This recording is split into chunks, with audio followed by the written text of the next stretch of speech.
Duvvada శ్రీనివాస్కు YCP big shock ఇచ్చింది.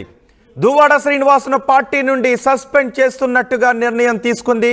Party నుండి suspend చేస్తూ ఉత్తర్వులు జారీ చేసింది.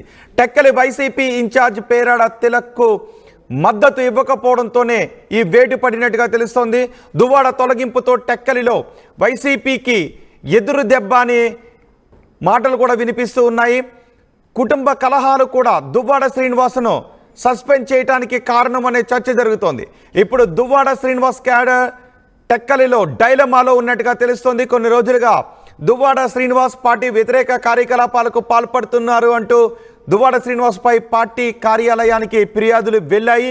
ఈ నేపథ్యంలోనే వైసీపీ విచారణ జరిపి క్రమశిక్షణ చర్యల కింద దువ్వాడ శ్రీనివాస్ ఎమ్మెల్సీ దువ్వాడ శ్రీనివాస్ పై ఈ సస్పెన్షన్ వేటు వేసింది.